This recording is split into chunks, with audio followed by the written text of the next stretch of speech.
Hi, Kate here with another video. Hope everyone's doing well. And if you like my content, please, if you enjoy my content, please like and subscribe. Helps me build up the channel. You may hear a little buzzing noise. It's one of my neighbors mowing the lawn. I can't really avoid it. I'm going to have to mow the lawn myself in the near future. Okay, so this is on Rosa, Life and Struggles and Politics and Theory of Rosa Luxemburg. Badass revolutionary, one of my heroes. Read a bunch of biographies of her.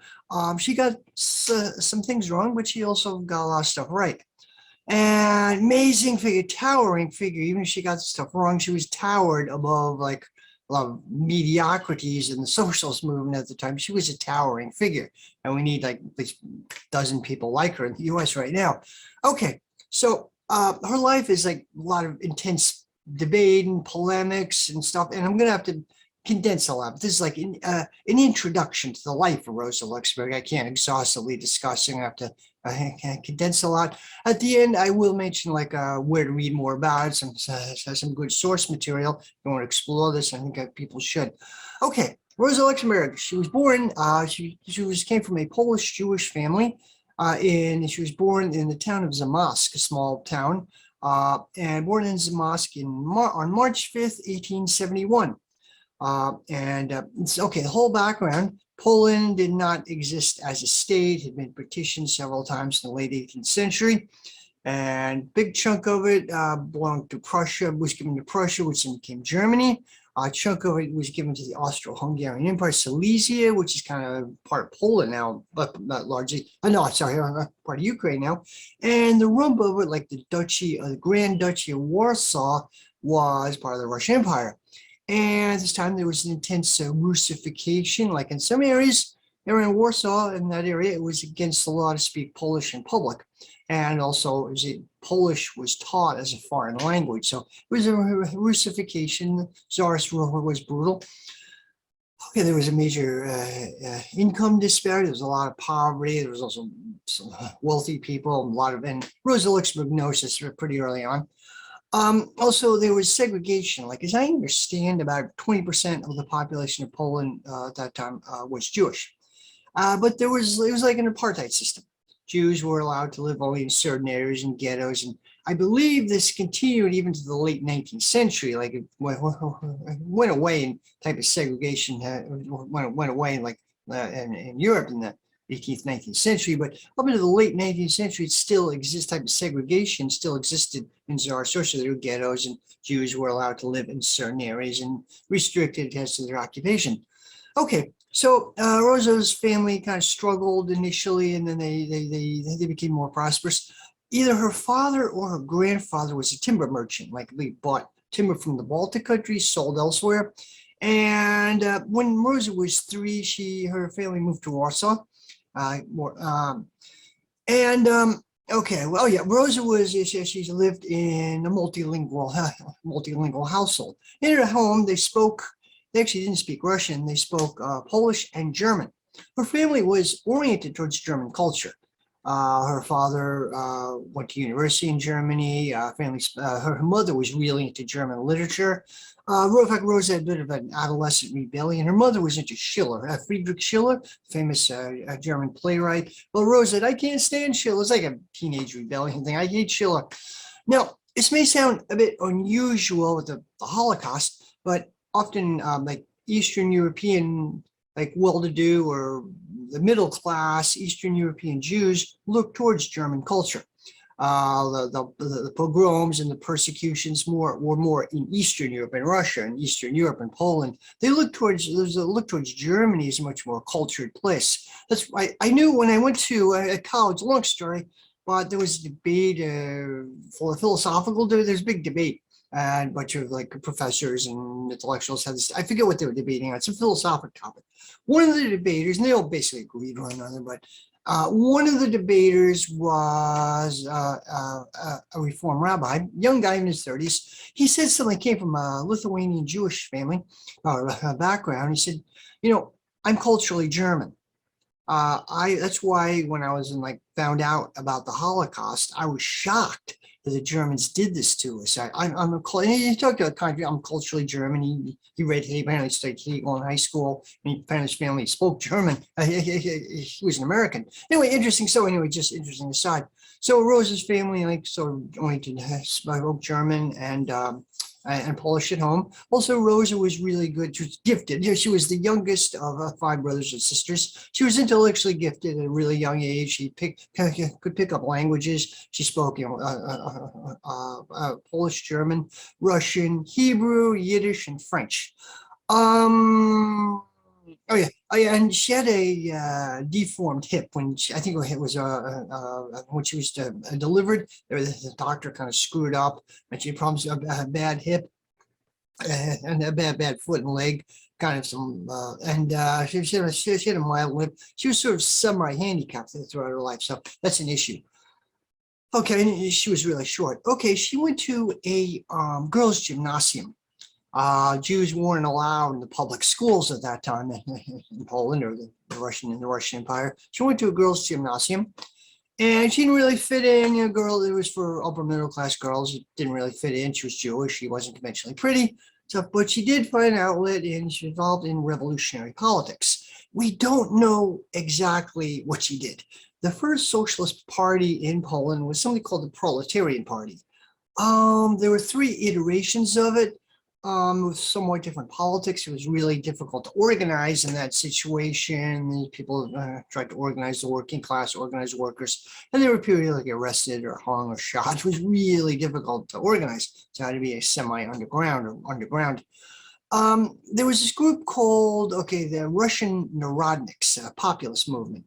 The Russian radical movement started in the 1860s, really fascinating history. They were mostly originally student-oriented.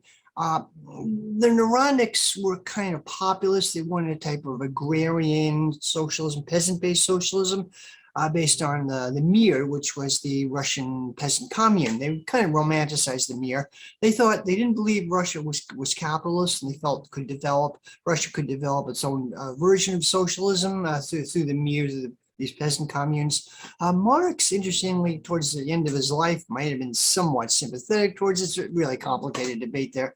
But anyway, so the Narodniks, one wing of it, got into terrorism.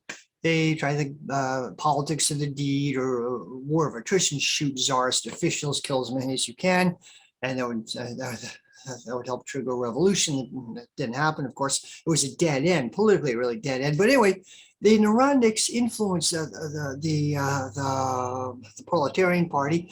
The post-Proletarian Party had somewhat different politics. They felt Poland at least was capitalist, and they were working class oriented, but they also had a bent towards terrorism. Okay, so Rosa got involved in this group. We don't know when or exactly what she did with it. One, Kate Evans, who did this graphic novel, Red Rosa, which is really good. I'll mention this later. She mentioned that apparently when Rosa was 14, she saw, like outside one of the city gates of Warsaw, 4 people were hung. Members of the Proletarian Party were hung, and they kept the bodies up there. This piqued her interest. She got interested in it. What's this all about? And she had a fierce sense of social justice. There was a lot of a squalor, poverty, face to face with prosperity. And forgot to mention,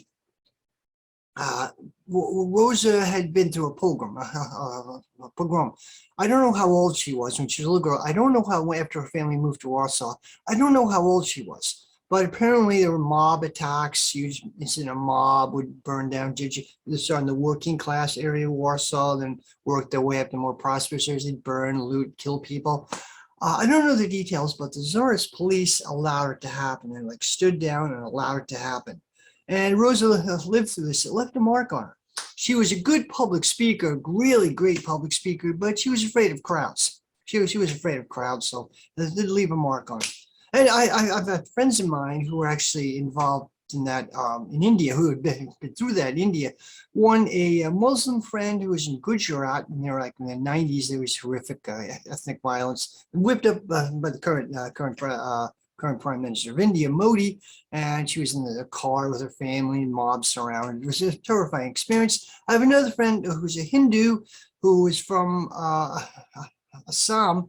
I don't know the details, but there was also ethnic violence going towards her neighborhood. They stopped, like the army, the police were able to stop them before they got to her house. They were like a block away from her house. Her family was on the rooftop watching this. Pretty, and I'm not saying it's the same as a pogrom, but it's a pretty terrifying thing to live through. Okay, so as I said, Rosa got involved with the Proletarian Party. We don't really know what she did, but we do know that when she was 15 or so, the Proletarian Party organized a general strike, or tried to organize a general strike in Warsaw and Lodz. Warsaw, 6,000 people walked off the job, and there's a similar thing in Lodz, industrial city in Poland. The strike was broken, and the leaders were rounded up and arrested. There was also combined with an assassination campaign of Tsarist officials in Poland. They bumped off a bunch of people, and it was crushed, of course. People were, some of the leaders were hung, arrested and hung. Anyway, I don't know all the details, but we do know she was involved in it. She abruptly had to leave Poland when she was 15. That's pretty badass. She had to leave Poland when she was 15 years old. And there's a story that the then leader of the Proletarian Party, Marek Krajewski, I believe his name is, he helped get Rosa out of Russian Poland. What they did is they convinced a Catholic village priest at a border town, that she was a Jewish girl who had converted to Catholicism, and she wanted to elope to marry her Catholic boyfriend, and the priest agreed to help them. So what they did is the priest hid Rosa under a bale of hay, and it just got past customs, got across the border, or customs, but it got across the border. Now, some writers sort of disagree with this story. We don't know how true it is. My hunch, it probably is true, but we don't really know. Anyway, she got out of Poland. This is the guy who helped her, Marek Kasper. He himself later on was also hung by the Tsarist regime a few years later. Anyway, so we don't know what Rosa did from the age of 15 to 19. It's assumed, believe maybe she was like kind of a Mary Poppins figure. Like, it was common for middle-class girls for a few years before they got married or whatever to work as like sort of a governess or take care of children for her wealthy family. Kind of a Mary Poppins figure. It's hard to picture Rosa Luxemburg as a Mary Poppins figure, but there you go. Okay, we do know that when she was 19, she went to the University of Zurich in Switzerland. This is really big. Now, first of all, was really unusual for women to attend university. The first woman had admitted to the University of Zurich like 20 years earlier. It was still really unusual, very uncommon. She got her PhD there. It was in German. Instruction was in German. Zurich at that time was packed with Russian students, but also Russian workers, mainly political exiles. And Zurich itself is kind of a conservative banking city. It still is Calvinist banking city. It still is, but it was politically freer, more open. You could, so it's a huge political ferment. Okay, so Rosa first she started studying biology. She had a lifelong interest in biology. Then she switched to law. And finally, she ended up wrote a PhD thesis like in social sciences. She wrote her PhD thesis on the Polish economy at that time, economic development in Poland, and most considered a masterpiece.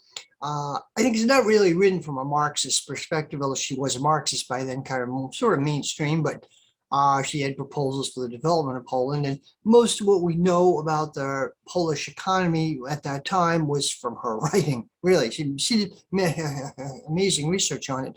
She was a little naughty. There was some trolling of professors. Like, there's one, I think, Professor Wolf, German professor. He would the students were kind of radical, kind of leftist. They respected this guy, but he compartmentalized things. He wouldn't go to the logical conclusions of his own ideas. And Rosa would ask these questions like in class, and they'd sort of trap him in these things. Or sometimes they'd at times they'd bang their feet, the students. And Rosa was the ringleader. She was trolling him in a way, a little naughty, but she was a very serious student, by the way. Zurich, or Europe in general, has these bazillions of cafes, outdoor cafes, and outdoor where, at the time, it was like intellectuals would hang out and talk about stuff all night long, like bohemian type of thing. Rosa hated that. She thought it was frivolous. It was huge in Zurich at the time, but Rosa hated this cafe culture. She hated it. So it was frivolous. Lenin agreed with her. Lenin also thought it was frivolous. Trotsky enjoyed it, actually.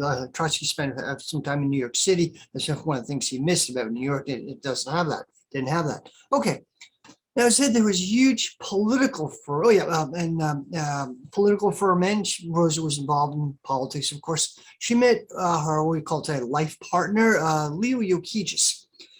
Leo came from a Lithuanian Jewish background, a fairly wealthy family. His grandfather had been a famous rabbinical scholar. He was an atheist himself, but anyway, he was 4 years older than Rosa. They traveled in similar circles in Zurich, and they met.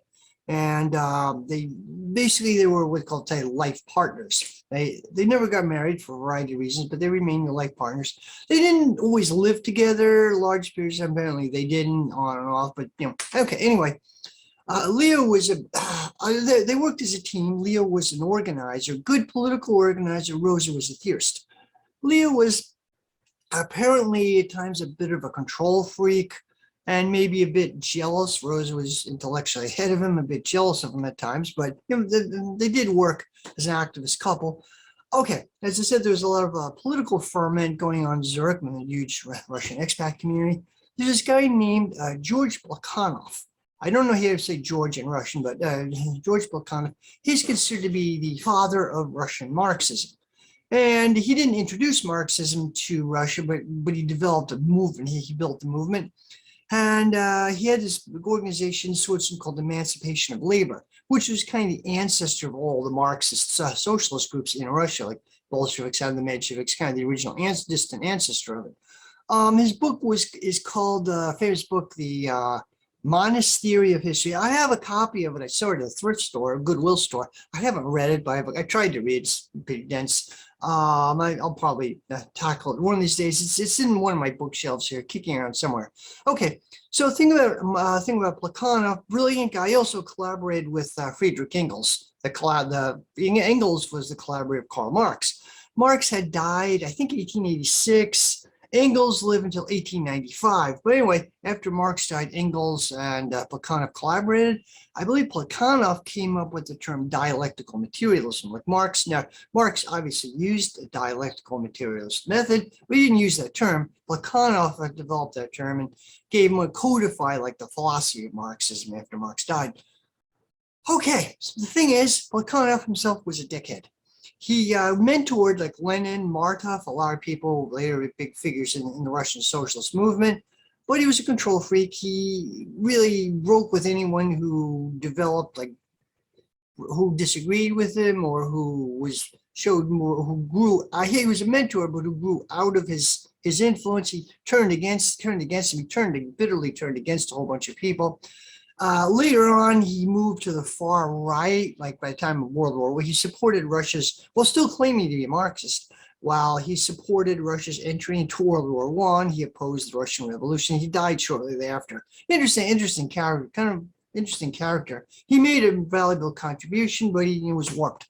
Anyway, okay, so Rosa and Leo were kind of involved in this group. I don't know how closely. I did a video on Antoinette Konikow, earlier video, and Antoinette was a revolutionary, also lived in Zurich, also came from the Russian Empire, so was a student. She came to the US. Antoinette Konikow was one of the founding members of the American Socialist Party, Eugene Debs group, one of the founding members of the Communist Party, and then one of the founding members of the Trotsky group. Anyway, Antoinette Konikow and Rosa Luxemburg probably crossed paths, although neither one was famous at the time, and neither one met. Okay, anyway.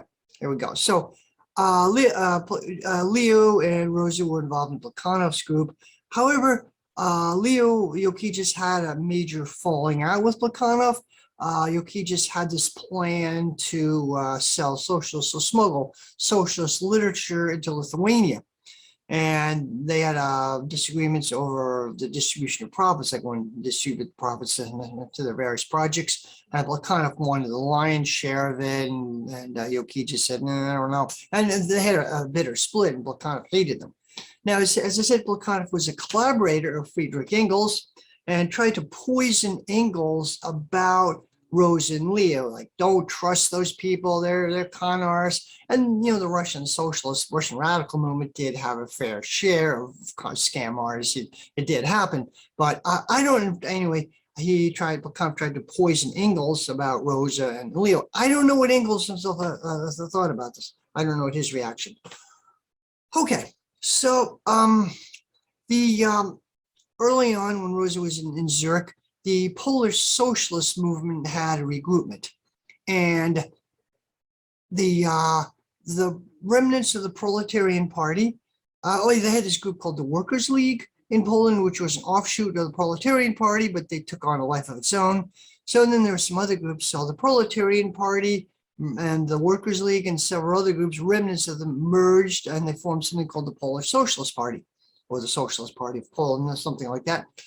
And so Rosa and Leo were part of this. So Leo Yuki was on the editorial staff, or the editorial board of their magazine. He worked with a guy, interestingly named Felix Dzerzhinsky, who became really famous much later on. I'll talk about him. Iron Felix. Okay, they collaborated. They were in the same milieu. Okay, early on, though, the Polish Socialist Party came out in favor of Polish nationalism, or in favor of agitation for Polish independence. And this was a reversal. The original Proletarian Party opposed this, and Rosa and Leo really opposed this. Now, this is complicated, and this is Rosa Luxemburg's take on the nationalities question, which was one of her major themes of her activism, which she's known for. Okay, complicated. So there was an uprising in Poland in around the 1830s, and since that time, Polish independence was a big cause of both liberals and radicals in Europe throughout the 19th century. It was considered very progressive thing. Marx mentioned in the Communist Manifesto the liberation of Poland from Tsarist oppression or from other oppression. So Marx also tended to favor agitation for Polish independence because it would weaken Russia. Back then, Russia, Tsarist Russia, was the main, called the gendarme of Europe. They're the main reactionary power in Europe. They helped crush the revolution of 1848. They were the reactionary power. And Marx felt, bringing them down a few pegs would help working class struggle. So interestingly, that geopolitics was part of Marx's thought. It's not just the working class. It's geopolitics can make it easier at times. So this went on. So kind of, and it has bearing today with the Russia-Ukraine situation, which I won't get into, but people who are concerned more about geopolitics, I think Russia winning would be it's a horrible situation. The war is horrible in Ukraine, but Russia winning, I think, would make it better for the global working class in their struggles. Not that Putin is a socialist. No, anyway, getting off the subject here. So Rosa, and Engels also wrote stuff about Polish independence, more on moral grounds, it's the right thing to do. It's, oppressed Poles are oppressed people. Okay. So Rosa, late 19th, early 20th century, 1890s, the situation had changed. There was an industrial boom, industrialization of Poland and Russia. And in fact, Poland was kind of one of the industrial hub of the Russian Empire. There was a lot of trade, back and forth. And she thought it would make a lot more sense for the Polish working class to orient towards the struggles of the Russian working class. She had a lot of optimism about the Russian working class, the revolutionary potential of this. Also, as I said, the nationalities question is very complicated. In the socialist movement, it's still a lot of debate.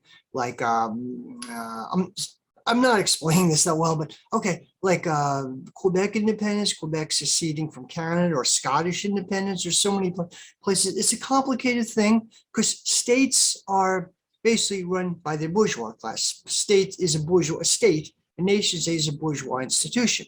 It's run by the people with capital, afforded by ultimately the bourgeois class is the enemy of the working class. So there's debate, how much should the working class support, okay, we want independence, but is that going to help the working class?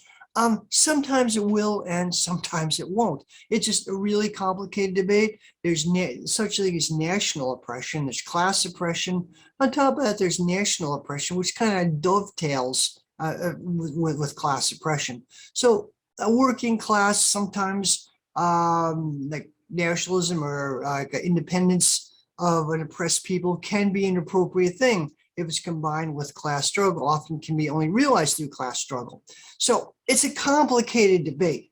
So Rosa, Rosa thought, the people behind Polish independence would be the bourgeois class. So by this time, though, with this industrial boom, the bourgeois, the business class in Poland was noticeably much less revolutionary than they had been. Like there was an uprising in 1867, I believe, and Rosa's actually father and grandfather had some involvement in this. But anyway, uprising. So Rosa kind of thought that by now things were different. Like the Polish bourgeois class was much less revolutionary, much less enthusiastic about separating from Russia. They were tied into Russia in a lot of ways. So she thought the working class should tie in with Russia, confront them. The Russian Polish working class should tie in. And she thought that agitation for Polish independence, the idea of Poland being an independent country at that time was unimaginable. We know how, but the only thing which would make it happen would be a war, which turns out happened. But the idea that Poland would be independent, it was a slogan. It was a position put forth, and Rosa thought this was a really bad idea. She thought it was inherently reactionary, and in other ways, she might be right. She actually might be right. Poland, once it was independent, has taken a reactionary view. Right now, it's a very conservative country. It's very pro-NATO, super pro-US, I'd say very reactionary in some ways. This is nothing at all against the Polish people. I'm not saying that at all. No, the Polish work is not at all. I partly grew up in Eastern Long Island, largely Polish area, wonderful people. No, I'm not saying that at all. But the bourgeois class, by their historical situation, they're a small country surrounded by other countries, they tend to be forced and pushed in a reactionary direction. Same thing happened in the 1920s. Poland had a war with the Soviet Union. So Rosa might be right in regards to Poland. I don't know. But anyway, okay, so she and Joki just were really upset at this. They led a split from the Polish Socialist Party. She formed a group, or Joki just organized it, called this mouthful, called the Social Democratic Party of the Kingdom of Poland. And sometime later, I think a couple of years later, Joki just led a socialist group in Lithuania into it, and became the Social Democratic Party of the Kingdom of Poland and Lithuania. It's kind of a mouthful there.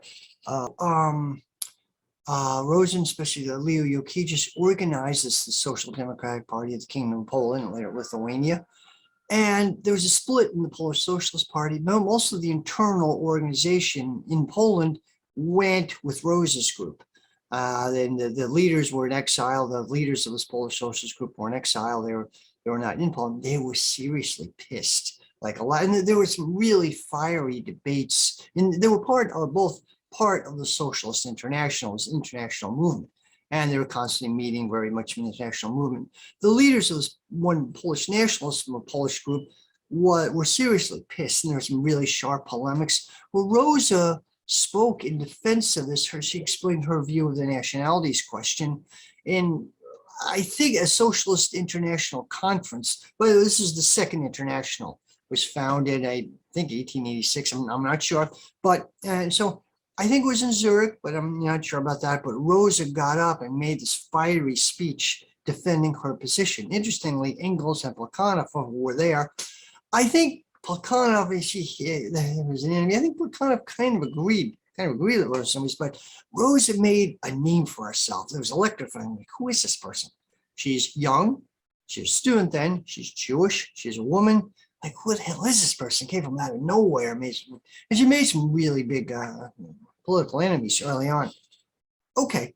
So Rosa had kind of a double career. She later had a career as a journalist with the German socialist movement, but she also was a theoretician in exile, theoretician of the Social Democratic Party of the Social Democratic Party of the Kingdom of Poland and Lithuania. She was the theoretician. Joki just was the organizer, but they did it from exile. They weren't there on the ground. They couldn't be. There was like a price on their head. Okay, so after Rosa graduated, she went to Germany. I think Leipzig, she basically had a career. The German Socialist Party was the SDP. It was huge. I think it was close to 1 million people. Later on, it's 1.5 million, and they had something like hundreds of papers and news, maybe close to 900 newspapers and magazines and periodicals. So a lot of room for a journalist career, writer, theoretician, a lot of room. And the party was then booming. They were banned earlier under Bismarck, the anti-socialist laws, but Bismarck was pushed out in late 1880s. The Socialist Party could emerge legally. They ran candidates and they won by somewhat over a quarter of the electorate. And there's a lot of enthusiasm. So this was, and it was the party, the SDP, the German party, was like the flagship party of the socialist movement. It was the biggest. It was like general leadership role. It was the party of Karl Marx. It had a lot of prestige. And there's also a world within a world for working people. They had women's groups, swimming groups, chess clubs, reading groups, schools for the working class who were not, treated very well. Germany had a class society, and it's a party for working people. Okay, so that's the milieu.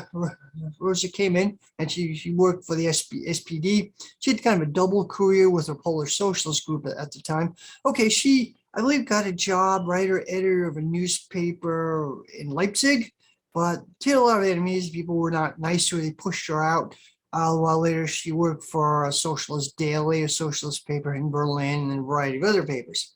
Okay, now what segued, before she moved to Germany, there was another, okay, there's the, in France, stuff going on in France. First, there was the Dreyfus affair. Well, very complicated. A guy, Army Captain Alfred Dreyfus, I believe his name. He was a Ramrod Strait Army guy. He was Jewish, and he was framed. He was set up. He was framed, falsely accused of sending military secrets. I think it was to the Germans or the Austrians, and he was sentenced to a lifetime of hard labor, or years of hard labor at Devil's Island, Guyana, and this set off a big controversy in France called the Dreyfus affair. It showed like a big division after the Paris Commune, 1871. France was kind of a conservative republic. They had elections, but it's a very conservative republic, and the left had been crushed. Okay, this Dreyfus case represented a revival of both liberalism and the left. The journalists got involved, artists got involved, became a really big thing. It showed the anti-Semitism, the corruption, the dry rot of much of the ruling classes of France. The church, the large landowners, and the reactionary forces were still very powerful in France, but showed the corruption, the dry rot, and this led to a revival of the socialist movement in France. And Rosa played a role, not a major role. She wrote articles supporting Dreyfus. Kind of her stuff is interesting to read. This then led to something a little while later called the Millerand affair. And so about the time Rosa Luxemburg moved to Germany, or even her late university period, there was a powerful mood of reformism, which was starting to sweep over the socialist movement. And there are material reasons why. I'll talk about that in a minute, but there was increasing pressure. Like the socialist movement, it became a mass party, like Germany, France, elsewhere, it became a mass movement of the working class. And the original idea was that socialism was supposed to be an alternate society. Really, it was a society beyond the rule of capital. And Marx talked about intransigent opposition to all existing conditions. Another slogan like "not a penny for this bourgeois state." You just absolute contempt for the ruling classes, for the bourgeois state. It's not our world. It's not our world. But the idea, how do you deal with this? How do you deal with practical everyday politics? As you have socialist movement gets bigger, you're going to have to deal with mainstream world. I have to deal with this. And there's also debates between like the maximum program, which was socialism, society beyond the rule of capital, and the minimum program, like reforms, increase the minimum wage, better working hours, better working conditions, things like that. How do you reconcile these two? And there's big debates on, big debates. There were some like impossibilists, tendency in France, which didn't like any reforms, just go right for right ultra left, go right to socialism. Like, we can't do that now, so only thing we can do is educate people, and then we make the leap towards socialism. So something like that. But there were other more reformist currents. So there was this powerful mood of reformism, which I'll talk more about that in a minute.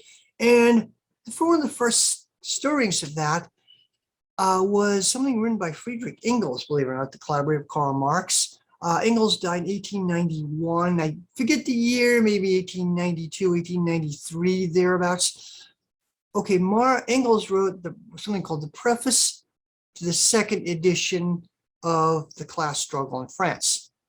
Karl Marx wrote this masterpiece called The Class Struggle in France. It was basically followed, if I remember, the revolution of 1848 flopped in France, flopped, and then there was kind of, they used the word, it was led by petty bourgeois layers who used the working class, then it was no longer needed, the working to fight the monarchy, and when the working class was no longer needed, it was crushed and a really unstable republic for a few years, then it lapsed into a dictatorship led by the cousin of Napoleon, and the original Napoleon, this was Louis Napoleon.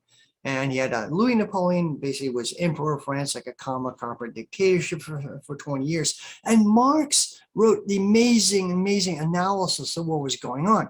Okay, this was back in, I don't know, 1870s. He wrote that, I don't remember. So the second edition of this came out early 1890s, and Engels wrote the preface to it. And this preface was itself really interesting document. It's kind of a masterpiece its own way. In it, Engels said that, we can't, military technology and technique has evolved, and something like the revolution of 1848, we can't have that day, like this is later 19th century, we can't have a revolution of 1848, and we're going to have to use different tactics, different techniques. And he talked about electoralism. The SDP was winning a lot of elections, and okay, so apparently you had revolutionary and different techniques for a revolution. He mentioned elections, but he mentioned other types of revolution. And so the working class will have to take power in a violent revolution. But he talked about other ways. Anyway, it was censored by the SDP. They were apparently afraid of getting in trouble with the government, or probably there was some secret reformist with the SDP. So the editors just cut that out.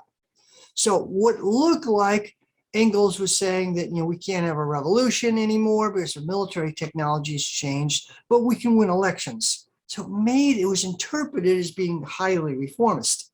Engels himself hotly disagreed with this, but there was a big debate around that. So there was an early stirring of the struggle around reformism. Okay, so there's stuff going on in France. Basically, first France, there was Paris Commune was crushed in 1871, the Franco-Prussian War and all that. And then France had a conservative republic for a while after that. It was, there was a republic, they had elections, but it was very, very conservative. It was something called the Millerand Affair.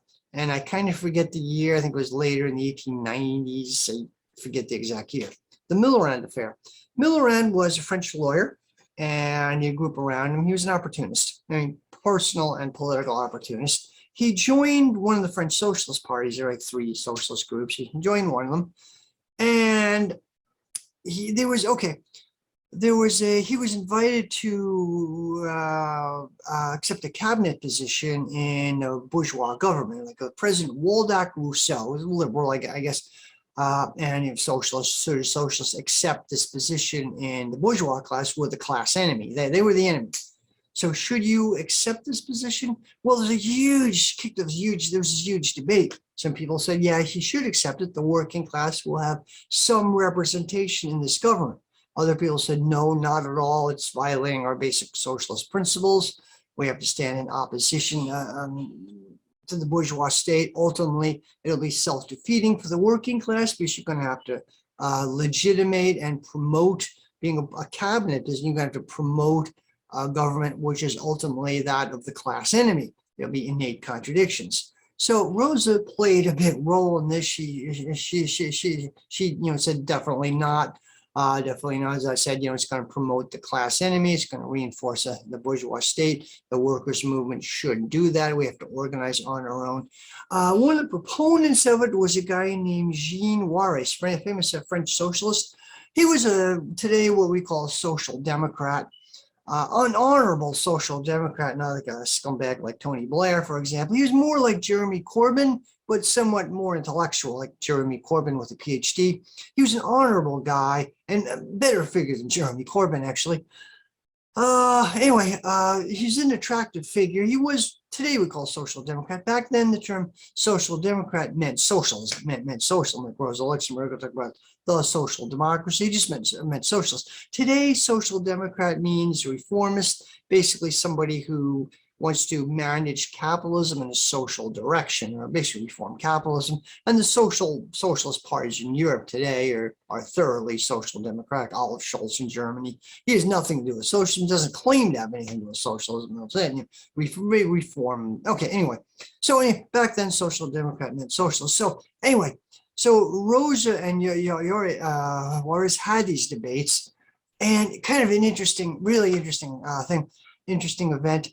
I don't remember where it was. Maybe it was in France, Strasbourg, France. I don't remember, but there was a Socialist International meeting, and had these fiery debates. And it was the workers' movement at the time. It's the workers' movement. There's fiery debates, and Jaurès had this speech slamming Rosa Luxemburg, like she's going to ruin socialism. She's going to wreck it. We got to get rid of it. We can't have this, and really slamming her. Well, Rosa was there. And apparently it was translated, and she said this, Jaurès said this in French, and there were people from all over, French and German people there. And so someone translated. Rosa didn't like how it was translated. So Rosa said, I object. This is not being translated. The attacks on me are not being accurately translated. So she volunteered to do the translation, and she did. She translated this from French into German, these savage attacks on her. And she just calmly just translated. It was really a hoot. And really, after the end, people had some nervous laughter. They shook, Jaurès and Luxemburg shook hands at the end. Like, they did have some respect for one another. They did have some, we're up there on different sides politically, but they wouldn't like cancel each other. They had dialogues. They had some rough respect for one another. But that was an interesting incident. Okay, so this was the first salvo in Rosa's lifelong fight against reformism and revisionism. Now, she made a name for herself, when she spoke against Jaurès or spoke against reformism. It was started now, a guy named Edward Bernstein, Bernstein was a socialist theoretician. He was a protege of Engels, Friedrich Engels, who lived in London. After during anti-socialist laws, socialism was banned in Germany for a while. They fled to leaders who lived in London or elsewhere. And after Marx died, Friedrich Engels put together Marx wrote volume 1 of Capital, and he had people, including Bernstein, put together volume 2 and 3 of Capital. Okay, and this Bernstein was kind of protege of Friedrich Engels. So after Engels died, 1895, Bernstein went back to Germany, and he was a theoretician, wrote these abstract theoretical stuff. So I think it was between 1897, 1898, I'm not sure the exact years, he wrote a series of bombshell articles which revised Marxism. Basically, he said that, let's face it, we're not going to have a revolution. He said, capitalism has surmounted its inner tendency towards crisis, credit, loan credit was becoming a big part of capitalism. And this evened out the capitalist system's tendency to crisis. We know that every 8 to 10 years is a recession or a depression. Capitalism is prone to internal crises. And Marx masterfully explained this in Capital. Well, Bernstein said, we've evolved to a situation where it's not going to happen anymore. Now, credit has overcome this. And he also pointed to, the success of the SDP, electoral success, and there was a prolonged boom. Had been a recession period 1890s, but coming out of that, there was a prolonged boom and a big wave of optimism or winning elections. So he pointed to that. And he also ditched first dialectical materialism, which is the philosophy of Marxism. A dialectical method, you know, it's probably not true. Then he came out against theory of surplus value and the labor theory of value, and the theory of surplus value, both key parts of Marxist economics. Said, you know, they're probably not true. I'm revising Marx at a lot of insight, but some of the stuff just wasn't true, or we have different conditions now. And he was a pro-imperialist, like he thought imperialism, like European colonialism, Europe was the dividing of Africa and other parts of the world, was probably good in bringing like civilization to more primitive non-Western people. A little while before Namibia, Germany had a colony in Namibia and came out a lot of horrific, even this is well before the Nazi period, Germany was committing genocide in Namibia, didn't come out. But anyway, so Edward Bernstein wrote a series of these articles, bombshell articles, and it should have kicked off this big fight, but nothing happened. For quite a while, nothing happened. Finally, this British socialist Belford Barks, I believe his name is. He mentioned this. Wait a second, we got it. This is wait a second. This is diverging from basic principles of socialism. And in Germany, Rosa Luxemburg saw this and she kicked off a huge debate. This became a shitstorm, a really, really big drag-out fight.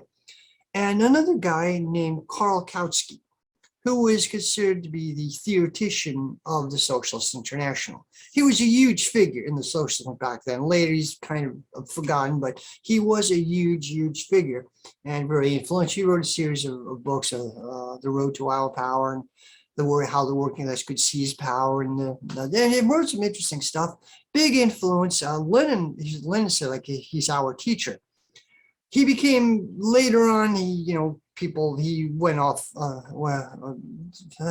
Politically fell apart. But Kautsky was a towering figure in the socialist movement, and Rosa was like, let's call Kautsky. Let's do something. And finally, they kicked off this big debate. Now Rosa disagreed. She first said, she wrote articles rebutting Edward Bernstein. Said, first of all, the expansion of credit does not end the capitalism's internal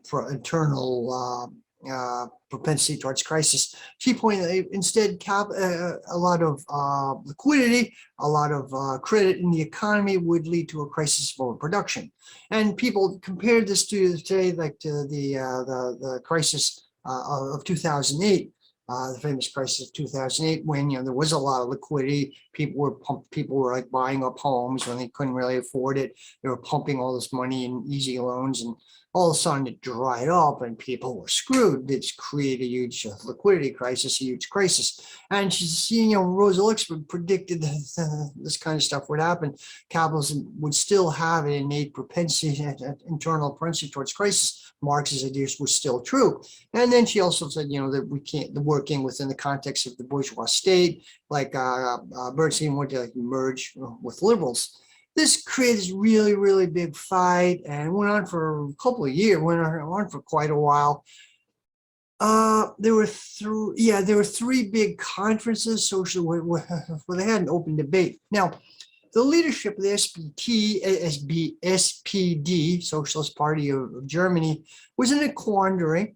Okay, they were not revolutionaries. They were definitely reformist, but they, at the same time, they didn't want to become revisionist, like totally ditch Marxism, totally become reformist, because they had they would have no reason to exist. There already were two liberal parties in Germany, liberals and the national liberals, as far as I understand. So if the SPD went, solidly ditched like what was called the good old program, revolutionary Marxism, they called it the good old program. If they ditched the good old program, they would become a little absorbed by the Liberal Party. They wouldn't have any reason to exist. So they kind of want to fight revisionism, but avoid revolutionary politics at the same time. And so essentially they kicked the debate upstairs. There were two big party conferences. I think the big one was in Dresden in early 19-something, big party conferences, and Bernstein recanted. He lost the debate, and he officially that was his philosophy anyway. he was a pragmatist. He still believed it, but he's a pragmatist. And the party officially censored him and officially, after all his big fights, officially screwed. Still, the party as a whole was solidly reformist. Underneath it all, they could make all the resolutions they want. There was a labor leader, a trade union leader, who actually said to Edward Bernstein when this whole thing started, said, like, why are you doing this? Like, this is what you're saying is what we're doing anyway. It's reformism. It's what we're doing anyway. Just we don't want to publicly say it to make a big deal of. The party was still officially a revolutionary socialist organization, but officially, but why are you openly saying this? It's not doing any good to say, but you had to anyway. So the left officially won that debate. Began to pull, like, I don't know if there are actually factions, but began definite, very intense tendencies within the party, the reformists, revisionists, and then there were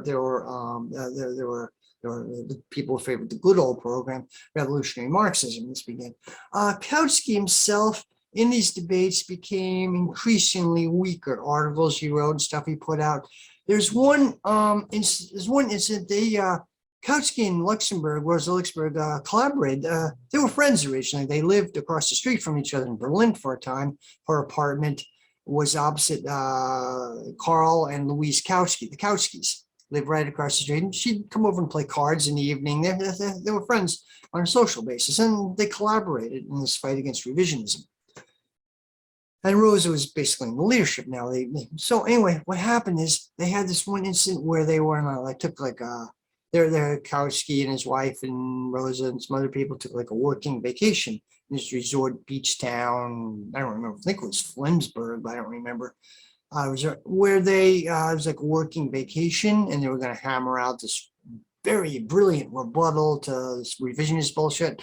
And Carl Kautsky was lazy. He was personally, he'd take these very long siestas, and Rosa got really impatient with him, like, Carl, like, come on. And she got disgusted with him, like, this is crucial. We got to finish this article. But Kautsky would just take these long couple hours siestas in the middle of the day, and it didn't seem like to Rosa, this was like super urgent. There was another incident, probably a little around the same time. There was a meeting, like a gathering in Berlin, Karl Kautsky's house, where party leaders were. And there's this person, Clara Zetkin, who I'll talk about her in a minute. She was a socialist feminist, a pioneer of the women's movement at the time. And she was very close to Rosa. They were close friends. So they went to take a walk, Rosa and there's this picture of them walking, actually, Rosa and Clara. Clara Zetkin, she was German. She married a Russian guy, Osip Zetkin, who had died. So, but she had like Zetkin's a Russian name, I guess. But so anyway, they took a walk and they came back. They were late in coming back, and people just mostly men said there, we're worried. Where were you guys? We were worried about them. And Rosa said, if anything happened to us, you could just put on our epitaph, there go the last men of German social democracy. Now, it's stereotyping gender relations, but it's kind of funny. She was like, you guys are wimps. You guys are, come on, you don't have cojones. They were reformers. They were not. Rosa saw this as a very urgent fight for revolutionary Marxism, not wave of reformism. The leaders they were fighting against it, but very half-assed. Like Kautsky's would rebut Edward Bernstein and the revisionists, but his rebuttals were in an increasingly formal, abstract sense. He didn't want to get into the nitty-gritty, the actual program, super abstract. Like, he reflected the contradictions of the party itself. As I said, they didn't want to, they didn't want to become revisionists, so they wouldn't have any reason to exist, but they didn't want to be revolutionary socialist either. They were caught in a bind. So there was a situation going on for a while. Okay, so eventually Rosa broke with Karl Kautsky. She wrote this really bitter article, a small book, denouncing him, really. And Kautsky moved more to the right. He kind of went off the rails as politics later. He got very weird, but he was a huge figure. And you read Lenin later on, wrote, the proletarian revolution, the renegade Kautsky, which is the difference between like a social democrat and a communist, essentially. And there are other people in Lenin's works. He keeps talking about Kautsky was the center. Rosa and her friends were the left. Kautsky was the center. Okay, and later on, Kautsky really got off the rails, but okay. So, and Rosa broke with Kautsky. She still remained friends with Louise Kautsky and some of the women of the party leaders. She remained friends, and she kept trying to get them to stand up to their wimpy reformist husbands.